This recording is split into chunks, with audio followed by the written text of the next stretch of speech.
Good evening, Grosvenor Park. I'm in formal dress. I've got my Stranger Things t-shirt on. I don't know whether some of you older pupils have seen the series Stranger Things, but I think it's jolly good. So there we are. Sunday is very special. It's Mothering Sunday, or if we use the Americanism, Mother's Day. And here is my sermon for Sunday, and at the end of the service we give the mothers in church flowers, and of course in a few weeks' time we'll be giving them chocolates at Easter. But mothers, very special. You've only got one. And on Sunday, we will think of three things. We will think, of course, of our own mothers. We will think of Holy Mother Church. And we will also think of our Lord's Mother, the Blessed Virgin Mary. And I am centering the sermon, the talk, on something called the Seven Sorrows of the Blessed Virgin Mary. And I've got them all here, but I'm not going to read them to you. I'm just going to emphasise one or two points. And I say here, as I've just said a minute ago, today we in fact celebrate three things, as I outlined: the Blessed Virgin Mary, Mother Church, and our own mothers, from whom we sprang with God's great blessing. Mothering Sunday is so much deeper than we first thought. I suppose because in the main it has been swallowed up by the Americanism Mother's Day, imported from the States and Canada. And I drafted a brief note for the congregation on Sunday to explain what it's all about. But the day has become so very secular that I wonder, when we buy flowers or chocolates or whatever, do we give it a thought? Do we think of our mothers? And I hope you're going to get your mother something nice. And the English tradition of the Trinity of thought, the Virgin, the Church, and our own mothers, has much more behind it, and so much more history. And I'm going to reclaim it on Sunday as Mothering Sunday. So we go to our Gospel readings, and we start with Simeon, a very old man in the temple in Jerusalem, who picks the baby Jesus up and says very nice things.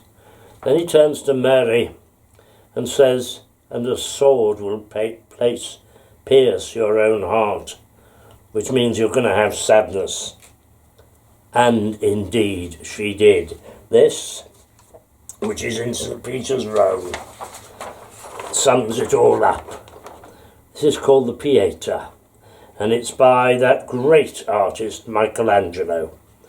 And I put at the bottom, the Pieta, Michelangelo, a message of love, loss, and hope, as the Blessed Virgin cradles in her arms her dead Son, our Lord. So that's the first sorrow. The second sorrow is when Jesus, who is about 12, gets lost. Well, he doesn't get lost. He stays in the temple. And his parents, who had been there for a special festival, wondered where the devil he was. Although I missed a sorrow out. Sorry, the flight into Egypt. The sorrow of being uprooted and fearful for the life of your own son. But the third sorrow, the loss of Jesus for 3 days, is somewhat special to me, because when I was about 5 or 6,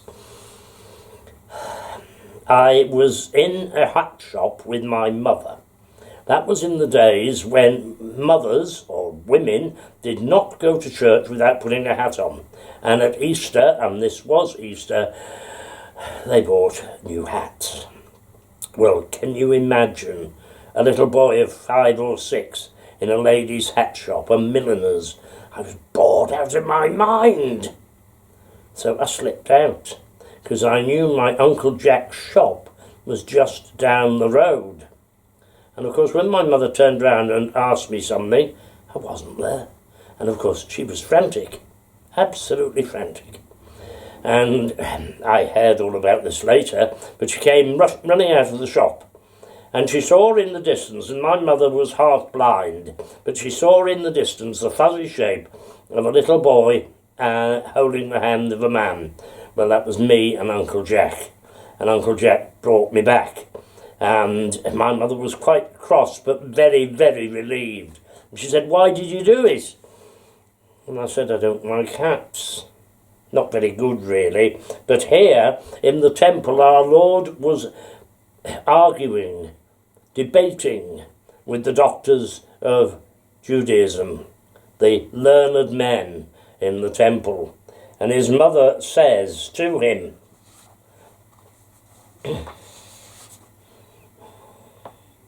"Why did you do this?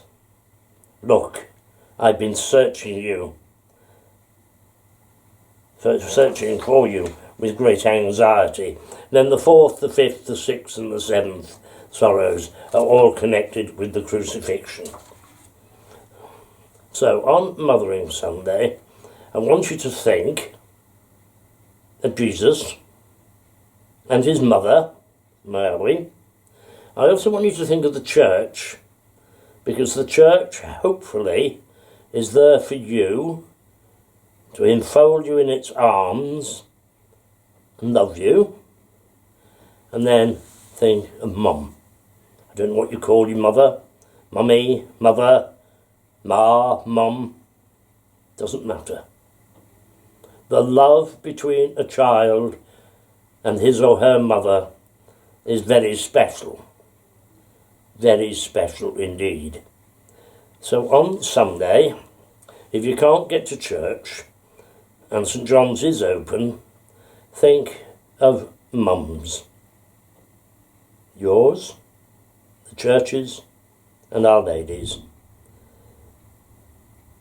Have a good day. Get a nice present, and if you get chocolates for your mum, don't eat them all yourself. And then, as we move forward, Mothering Sunday, then next week, we have the 25th of March, which is the Annunciation of Mary, when the angel Gabriel comes down and tells Mary she's going to have a son, our Lord. So we've got that. And then the following Sunday, which is the 21st, is Passion Sunday, when we think of the Passion of our Lord. And instead of preaching a sermon, a number of people in church will do a dramatic reading of the Passion. And then the following Sunday is Palm Sunday, when we have what's called the Liturgy of the Palms, and we normally process round the church with our palms, but I don't think that's going to be possible this year. But everybody will get a palm cross. And then the following Sunday, the great day, Easter Day, our risen Lord. Think of that.